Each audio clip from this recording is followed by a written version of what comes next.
آج ہر پاکستانی 4 سال پہلے سے زیادہ غریب ہے. ہر پاکستانی وہ تکلیف سہ رہا ہے جو 4 سال کی مس گورننس اور کرپشن اور وہ شہنشاہانہ ایٹیٹیوڈ جس میں دنیا کا صرف ایک ملک ہے جہاں کسی چیف منسٹر کے پاس گلف سٹریم جیٹ ہے, وہ اکنامک ڈیسیجن میکنگ آپ پہ مسلط ہو رہی ہے. پاکستان کی اکانومی کا یہ حال ہے کہ آپ دیکھ لیں, ہم بار بار یاد کرتے ہیں, یہ کہتے تھے کہ حالات ٹھیک ہے, آج یہاں پہ غربت ریکارڈ لیول پہ ہے. 45 سے 50% ہمارے لوگ ورلڈ بینک کے مطابق غربت کے لائن کے نیچے ہیں. 12 سے 13 کروڑ پاکستانی جو ہے وہ غربت کے لائن کے نیچے ہے.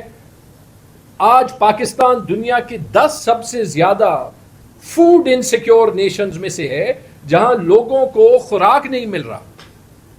آج پاکستان میں تاریخی ان ایمپلائمنٹ ہے, 21 سال کی سب سے زیادہ. یہ احسن اقبال کے رپورٹ کے اپنے فگرز ہیں اور ان کے سرکاری فگرز تو 7% ہیں. جب آپ ایکچولی دیکھ لیں جو حفیظ پاشا نے رپورٹ کی ہے تو ان ایمپلائمنٹ اور انڈر ایمپلائمنٹ یعنی جس کو اپنی کوالیفیکیشن سے کم جاب ملا ہو وہ 25% آبادی ہے تقریباً.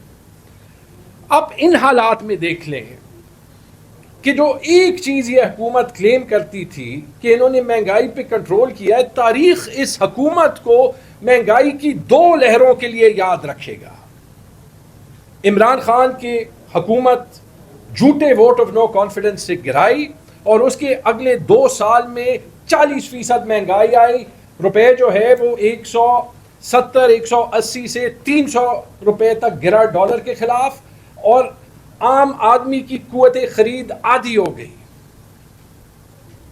پھر جو ہے وہ بیسکلی معیشت کو ہینڈ بریک لگا کے آئی ایم ایف کی سخت سے سخت شرطیں جو ہے وہ مان کے, بغیر کسی پلان کے, بغیر کسی ویژن کے, جب آپ نے ان کا نسخہ جو ہے وہ صرف اس لیے مانا کیونکہ آپ کو ان کی سپورٹ کی ضرورت تھی, کیونکہ آپ کو پتہ تھا کہ آپ کی حکومت جو ہے وہ ناجائز ہے, تو آپ نے جو ہے وہ غریب کو اور تکلیف میں ڈالا. اس حکومت کی اور اس حکومت کی پرفارمنس کی کوئی ایکسیپٹیبلٹی نہیں ہے, زیرو. یہ جو 4 سال رہے ہیں جس میں آپ کو یہ بیچا گیا کہ ہم نے اکانومی سٹیبلائز کر دی, یہ ایران کے جنگ نے ثابت کر دیا کہ کوئی نہیں سٹیبلائز کی, اور آج غریب ہو, مڈل کلاس ہو, اپر مڈل کلاس ہو, 4 سال پہلے کے مقابلے میں جب 6% گروتھ تھی, جب 1 سال میں $7 ارب تاریخی ایکسپورٹ بڑھے تھے, جب کووڈ کے باوجود آپ کی اکانومی چلی تھی اور ریفارم کا پروسیس شروع ہوا تھا کہ ووٹنگ ایج جو ہے جی وہ 25 کرنی ہے کیونکہ ایم این اے بھی 25 کی عمر میں بنتا ہے. مطلب یہ کمال کی بات ہے, مطلب کہ صدر کے لیے 40 سال کی میرے خیال میں عمر جو ہے وہ منیمم ہے. مطلب کہ پھر کوئی ایم این اے جس کی 40 سال سے کم عمر ہو وہ صدر کو ووٹ ہی نہ دے. ٹھیک ہے جی.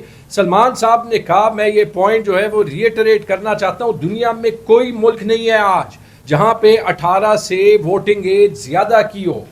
پاکستان میں تو اوسطاً عمر 21 سال سے کم ہے, یعنی آپ کے پاس 13 کروڑ پاکستانی 21 سال سے کم ہے, تقریباً 27-28 کروڑ جو ہے تقریباً 17-18 کروڑ پاکستانی جو ہے وہ 25 سال سے کم ہوگا. تو بیسکلی وہ ان کا پاکستان میں کوئی حق نہیں.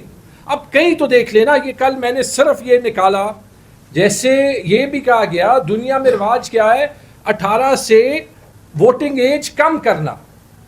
آسٹریا میں 16, برازیل میں 16, ارجنٹینا میں 16, ایکواڈور میں 16, مالٹا میں 16, کیوبا میں 16, بیلجیم میں یورپین الیکشنز میں 16, جرمنی میں یورپین الیکشنز میں 16, برطانیہ میں ویلز اور اسکاٹ لینڈ کے الیکشن میں 16, گریس میں لوکل الیکشنز میں 16, انڈونیزیا میں 17. مزے کی بات جس ملک کی طرف یہ جا رہے ہیں, نارتھ کوریا میں مجھے نہیں پتا کون سا الیکشن ہوتا ہے لیکن وہاں بھی 17 ایج کی ووٹنگ کی ہے. اور میرے ذہن میں ایک بات آئی, کل یہ میرے سے ٹی وی پہ بھی پوچھ رہے تھے, تو میں نے کہا یار اگر فارم 47 والے الیکشن کرائیں تو پھر فرق ہی نہیں پڑتا, آپ کو ووٹنگ ایج بڑھانے کی ضرورت ہی نہیں ہے, آپ نے تو ریزلٹ خود لکھنا ہے. اور اگر فارم 45 کے الیکشن کرانے تو 35 نہیں 45 کر دیں, 55 کر دیں, عمران خان الیکشن جیت جائے گا. تو مجھے اس کی سمجھ نہیں آئی. اب جی اکانومی پہ آتے ہیں, اور یہ جو سارے حربے ہو رہے ہیں جیسے ووٹنگ ایج بڑھانا, یہ اسی لیے ہو رہے ہیں کہ ہم اس لیے کہہ رہے ہیں کہ عوام ٹیکس نہیں دے رہی، عوام کا قصور ہے، کیونکہ 4 سال میں اس حکومت نے قرضوں لینے کے علاوہ اور جو لوگ ٹیکس دے رہے ہیں ان پہ مزید ٹیکس لگانے کے علاوہ اس معیشت میں کچھ نہیں کیا کہ آپ جی اپنا بجلی کا بل دے رہے ہیں لیکن آپ کے گرد و نواح میں لوگ بل نہیں دے رہے اور ہم ان سے لے نہیں سکتے، اس کی سزا آپ کو ملے گی 18 20 گھنٹے لوڈ شیڈنگ۔ حل کوئی نہیں ہے۔ 415 سے 410 روپے پہ کرتے ہیں تو کہتے ہیں یہ شہباز شریف کا آپ کے لیے تحفہ ہے۔ ہندوستان میں پچھلے ہفتے تک پیٹرول کی قیمت زیادہ ہی نہیں ہوئی تھی۔ دلی میں پچھلے ہفتے تک پیٹرول کی قیمت پاکستانی روپے میں 278 روپے تھی اور 4 سال بعد انہوں نے 3 یا 4 روپے زیادہ کی ہے۔ بنگلہ دیش میں انقلاب آ گیا، اس کے باوجود ایک بار انہوں نے پیٹرول کی قیمت اس جنگ میں زیادہ کی ہے اور آج بھی ڈھاکہ میں پیٹرول جو ہے وہ 320 روپے فی لیٹر سے کم پہ ملتا ہے۔ یہاں پہ پیٹرول کی قیمت ایک دن میں 140 سے 140 روپے بڑھا کے جب 415 سے 410 روپے پہ کرتے ہیں تو کہتے ہیں یہ شہباز شریف کا آپ کے لیے تحفہ ہے، اور خود کہتے ہیں کہ کیونکہ ان کے پاس ابھی چھپانے کا کچھ نہیں ہے، وہ پیٹرول کی قیمت اس لیے نہیں بڑھ رہی کہ عالمی منڈی میں پیٹرول کی قیمتیں بڑھی ہیں، اس لیے بڑھ رہی ہے کہ اس مشکل حالات میں حکومت جو ہے وہ پیٹرول پہ لیوی زیادہ کرتی ہے۔ آج آپ لیوی جو ہے وہ پیٹرول پہ 100 روپے سے زیادہ دے رہے ہیں، اس کے اوپر 25 روپے کسٹم ڈیوٹی دے رہے ہیں، اس کے اوپر 2.5 روپے آپ کاربن ٹیکس دے رہے ہیں، اس لیے آپ 410 روپے میں پیٹرول آج لے رہے ہیں، کیونکہ 4 سال میں اس حکومت نے قرضوں لینے کے علاوہ اور جو لوگ ٹیکس دے رہے ہیں ان پہ مزید ٹیکس لگانے کے علاوہ اس معیشت میں کچھ نہیں کیا۔ جس کی تنخواہ سے ٹیکس کٹ رہا ہے وہ یہ سارا کچھ دیکھ سکتا ہے، اور یہ پیٹرول پہ ٹیکس لگا کے وہ ٹیکس جو دنیا کے کسی ملک میں نہیں ہے، ہر ملک کوشش کر رہا ہے کہ اپنے عوام کو شیلڈ کرے۔ یہاں پہ یہ فارم 47 کی حکومت، آپ نے خود دیکھ لیا کہ پچھلے ہفتے انہوں نے پیٹرول پہ 15 روپے ٹیکس زیادہ کر دیا۔ یہ ہر پاکستانی پہ ٹیکس ہے، اور خود کہتے ہیں، میں حیران ہوں احسن اقبال سے لے کے ان کے اور منسٹرز، کہ ہم اس لیے کہہ رہے ہیں کہ عوام ٹیکس نہیں دے رہی، عوام کا قصور ہے۔ وہ مقصود چپڑاسی والی کہانیاں کہاں گئی کہ ٹیکس مینجمنٹ ٹھیک ہے، شہباز شریف نے کون سا گناہ کیا ہے اگر 16 ارب روپے مقصود چپڑاسی کے اکاؤنٹ میں آ گئے؟ ان کا قصور نہیں ہے لیکن عوام کا قصور ہے۔ یہ آپ پیٹرول ڈیزل پہ دیکھ رہے ہیں، یہ آپ بجلی کی قیمتوں پہ دیکھ رہے ہیں، جو آپ کو یہاں اسلام آباد میں محسوس نہیں ہوتا کہ ہمیں پشاور میں، ہمیں خیبر پختونخوا میں، ہمیں بلوچستان پہ کہا جاتا ہے کہ آپ جی اپنا بجلی کا بل دے رہے ہیں لیکن آپ کے گرد و نواح میں لوگ بل نہیں دے رہے اور ہم ان سے لے نہیں سکتے، اس کی سزا آپ کو ملے گی 18 20 گھنٹے لوڈ شیڈنگ۔ حل کوئی نہیں ہے، فیلئر حکومت نہیں مان رہی۔ یہ دنیا کا واحد ملک ہوگا جہاں پہ بجلی نہیں ہے۔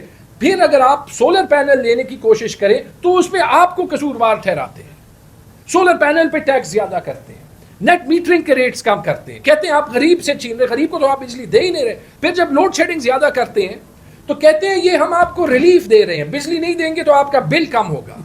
مجھے بتائیں دنیا کا کون سا ملک ہے جہاں پہ یہ اکنامک مینجمنٹ ہوتی ہے؟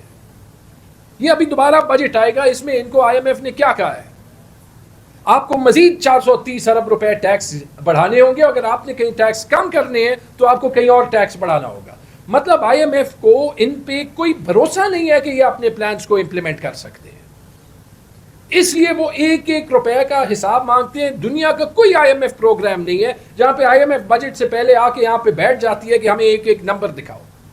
آپ فارم 47 کی ریزلٹس لائیں گے تو پھر لوگ تو یہ سمجھیں گے نا کہ آپ ہر نمبر بنانے میں ہیرا پھیری کرتے ہیں۔